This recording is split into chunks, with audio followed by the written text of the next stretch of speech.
हाय दोस्तों, आपका स्वागत है मेरे YouTube channel approach coaching centre में। तो आज हम बात करने वाले हैं बिहार बोर्ड एनसीईआरटी 10th के बुक का मैथ किताब। उसका चैप्टर है नंबर 2 पे, चैप्टर है बहुपद। आज हम उसके बारे में बात करेंगे कि बहुपद कितने प्रकार के होते हैं और उनके कौन कौन से शून्यक होते हैं और शून्यक को कैसे ज्ञात किया जाता है। आज पहला क्लास है बहुपद का और इंट्रोडक्शन क्लास है, जिससे हम बहुपद के बारे में जो बेसिक है वो बेसिक के बारे में चर्चा करेंगे। फिर हम अगले वीडियो में चैप्टर, सबसे पहले हम बात करने वाले हैं बहुपद। हम बात करेंगे बहुपद। बहुपद बहुपद को जो बांटा गया है वो बांटने का दो ही आधार है। एक तो सबसे पहले पद के आधार पर बांटा गया है,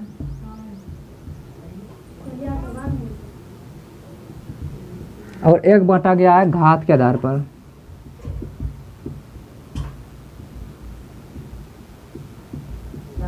यानी कि हम कह सकते हैं कि बहुपद के दो भाग हैं। सबसे पहला भाग है, जो पहला भाग में बांटा गया है वो है पद के आधार पर। फिर अगला दूसरा भाग जो बांटा गया है वो है घात के आधार पे। तो ये जो पद है, ये इसका चलावन मोटर बंद कर दिए।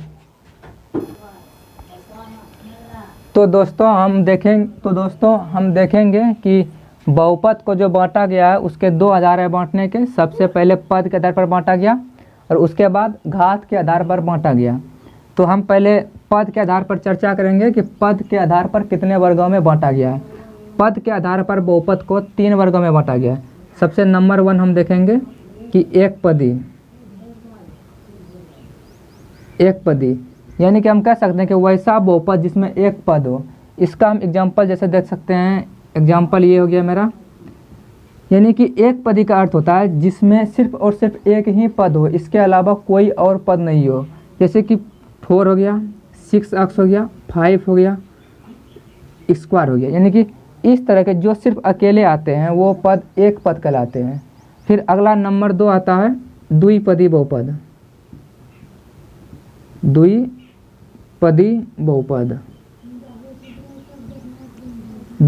बहुपद जो होता है उसमें अधिकतम बहुपद की, यानी कि द्विपदी जो बहुपद होते हैं उनमें पदों की संख्या 2 होते हैं। जैसे कि 4x + 5, या हम कह सकते हैं 4x² + 6x, यानी हम कह सकते हैं 6x² + 7।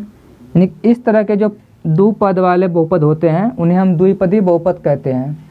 और इनमें खास बात ये होती है कि ये हमेशा 2 ही पद में रहेंगे, 2 से अधिक ना होंगे ना 2 से कम होंगे। ये सब जो पद है वो सिंगल पद में, कि एक ही पद में है, इसलिए इसे हम एक पदी बहुपद कहेंगे। इसके अलावा जो अगला आता है द्विपदी बहुपद, उसमें 2 पद होते हैं। देखिए यहाँ 4x² एक पद हो गया और 6x एक पद हो गया। तो इस आधार पर हम कह सकते हैं कि इनमें से 2 पदी बहुपद है। अब अगला हम नंबर 3 देखते हैं कि नंबर 3 में जो आते हैं वो त्रिपदी बहुपद आते हैं। त्रिपदी बहुपद का अर्थ ये होता है कि त्रिपदी बहुपद में पदों की अधिकतम संख्या 3 होती है। यानी कि 3 पद वाले जो बहुपद कहलाते हैं उन्हें हम त्रिपदी बहुपद कहते हैं। जैसे हम देखेंगे कि 4x² + 6x + 5, इस तरह के जो बहुपद होते हैं वो त्रिपदी बहुपद कहलाते हैं, क्योंकि इनमें पदों की संख्या अधिकतम 3 होती है। जैसे कि 4x² + 6x + 5, इस तरह के बहुपद त्रिपदी बहुपद कहलाते हैं। अगर आप इनका परिभाषा लिखना चाहेंगे तो परिभाषा लिखना बहुत ही आसान है, क्योंकि हम सिर्फ एक ही लाइन में इसको समझेंगे कि वैसा बहुपद जिसमें सिर्फ और सिर्फ एक पद हो, एक पदी बहुपद कहलाता है। उसके अलावा हम जब द्विपदी को देखेंगे तो हम देखेंगे कि वैसा बहुपद जिसके अधिकतम 2 पद है, द्विपदी बहुपद कहलाते हैं। फिर अगला हम देखेंगे त्रिपदी बहुपद, यानी कि वैसा बहुपद जिसके अधिकतम 3 पद हो, उसे हम त्रिपदी बहुपद कहलाते हैं। और सबसे आसान बात यह होता है कि हम इसे पार्ट वाइज ही याद रखें तो हमें जल्दी याद होगा। फिर हम बात करने वाले हैं घात के आधार पे, यानी कि घात के आधार पे बहुपद को कितने वर्गों में बांटा गया है। तो हम देखेंगे कि घात का जो हिसाब किताब होता है वो थोड़ा कॉम्प्लिकेटेड होता है, ठीक है। तो थोड़ा सा इसे डिटेल में समझने के लिए हम बहुपद को घात के आधार पर समझेंगे। यानी कि सबसे पहला टाइप जो हम समझ चुके हैं पद के आधार पर,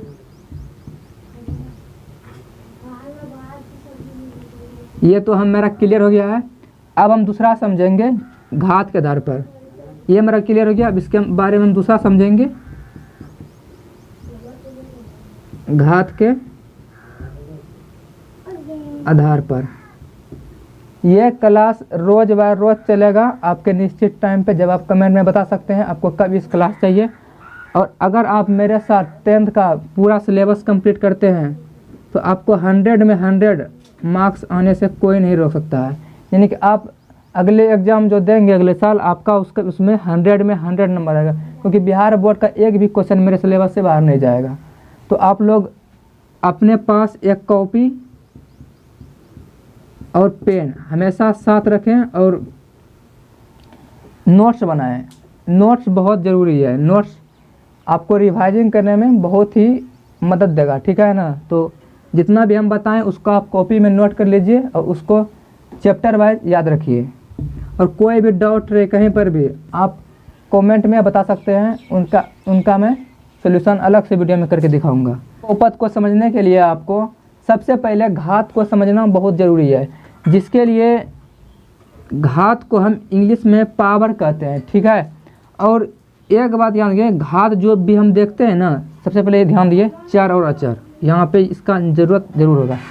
चर अचर, चर होता है ए से लेके जेड तक आने वाले अक्षर, वो चर कहलाते हैं। यानी कि ए से लेके A B C D E F G H Z तक जितने भी अक्षर आते हैं वो चर कहलाते हैं। अचर में आ जाते हैं गिनती की संख्या, यानी कि 0 से लेकर इन्फिनिटी तक जितने भी अचर में आ जाते हैं, 0 से लेकर इन्फिनिटी तक जितने भी संख्या हैं सब अचर में आते हैं। और घात जब भी हम काउंट करते हैं चर के ऊपर, हमेशा ये बात याद रखिएगा कि घात हम जब भी काउंट करते हैं चर के ऊपर ही घात को काउंट करते हैं। सब बातें लिखना पॉसिबल नहीं हो पाता है, इसलिए कभी कभी आप सुनने के बाद जो हम बोलें वो भी कॉपी में नोट कर लीजिए। तो हम चलते हैं एक घाती बहुपद पर। इसके एक ही शून्यक होते हैं।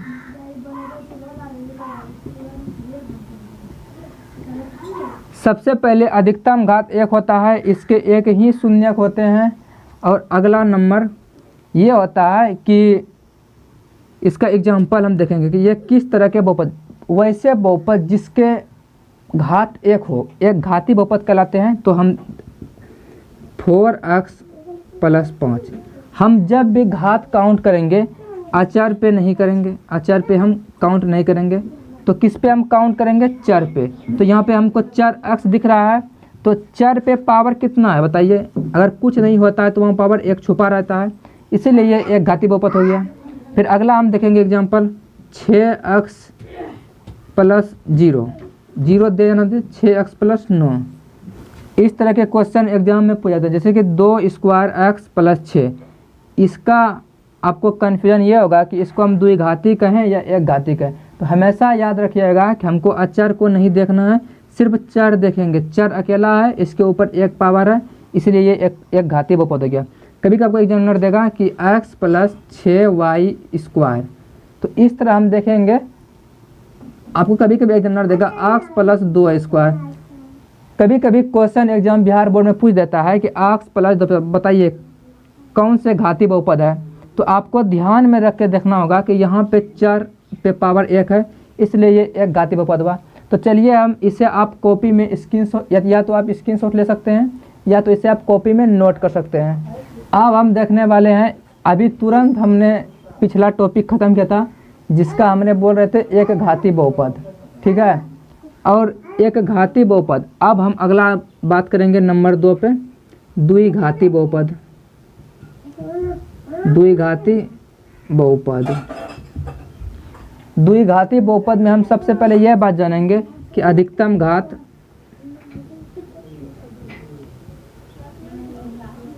द्विघाती बहुपद का अधिकतम घात 2 होता है, 2 होता है। यानी कि जब हम किसी भी बहुपद में चर का मान देखेंगे और उसके ऊपर देखेंगे कि अधिकतम घात 2 है, तो हम पहचान लेंगे कि अधिकतम घात 2 है, इसीलिए वो द्विघाती बहुपद है। नंबर 2 आता है इसके शून्यक, इसके 2 शून्यक होते हैं, इसके 2 शून्यक होते हैं। यानी कि द्विघाती बहुपद के शून्यकों की संख्या 2 होता है, ठीक है ना। इसके कौन कौन से 2 शून्यक होते हैं, एक होता है अल्फा और एक होता है बीटा। यानी कि जब हम द्विघाती बहुपद को सॉल्व करेंगे ना, हल करेंगे ना, तो उसका 2 शून्य यानी 2 मान निकल के आएगा, जिससे हम एक को अल्फा और एक को बीटा कहते हैं। इसका एक सामान्य सूत्र होता है, इसका सामान्य सूत्र होता है ax² plus bx plus c, ठीक है। जब हम इस समीकरण पे जो आधारित बहुपद रहेगा उसे हम हल करेंगे तो x का जो मान होगा ना वो 2 निकलेगा, 2 बार x का मान निकलेगा। एक को हम अल्फा मानेंगे, एक को हम बीटा मानेंगे। निम्नलिखित कुछ सूत्र है, जैसे कि शून्यकों का योग, शून्यकों का योग अल्फा प्लस बीटा बराबर ये हो गया -b/a। उसके बाद आता है शून्यकों का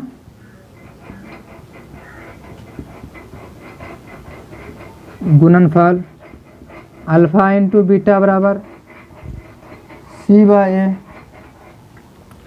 उसके बाद अगर ये सूत्र आपको याद रखना है। इसके बाद एक इम्पोर्टेंट सूत्र और आता है कि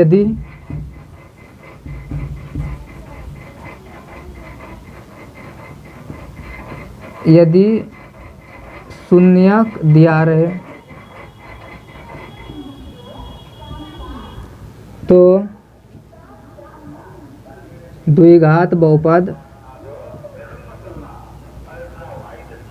निकालने का सूत्र, यानी कि अगर द्विघात बहुपद का शून्यक दिया रहे तो द्विघात बहुपद निकालने का सूत्र होता है x² minus alpha plus beta x plus alpha into beta. ये सब जो सूत्र है और सवाल है ये सब एग्ज़ाम में पूछे जाते हैं। अगर आप इस चीज़ को अच्छे से याद रखना चाहते हैं तो आप एक अच्छी तरीक़ा से नोट बना लें और नोट्स में इन सब को उतार लें, ताकि जब हम अगले क्लास से आपको हिसाब बताएं, सवाल बताएं, तो आपको कोई परेशानी ना हो।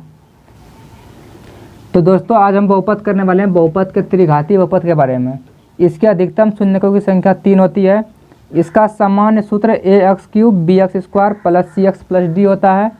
और यदि त्रिघाती बहुपद के शून्यक दिया रहे तो यहाँ पे ध्यान देंगे इसको कि यदि त्रिघाती बहुपद के शून्यक यानी इसके जो 3 शून्यक होते हैं अगर वो दिया रहे तो इसके निकालने का सूत्र क्या होता है। सूत्र होता है x³ minus alpha plus beta plus gamma x² plus alpha beta plus beta gamma plus gamma alpha into x minus alpha into beta into gamma. सबसे पहले इसके बारे में और हम थोड़ा सा बात करेंगे कि इसके जो 3 शून्यक होते हैं,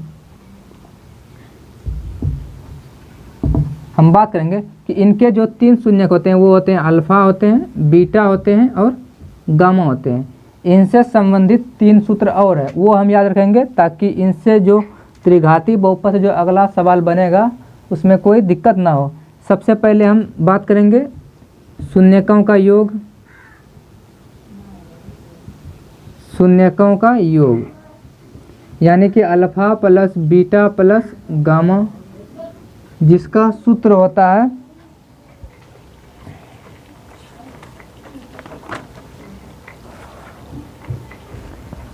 यानी कि शून्यकों का योग, जैसे कि शून्यकों का योग alpha plus beta plus gamma, जिसका सूत्र होता है -b/a। फिर उसके बाद होता है कि 2 करके शून्यकों के गुणनफल का योग, यानी कि alpha beta plus beta gamma plus gamma alpha, इसका सूत्र होता है c/a। फिर आता है नंबर 3 पे शून्यकों का गुणनफल,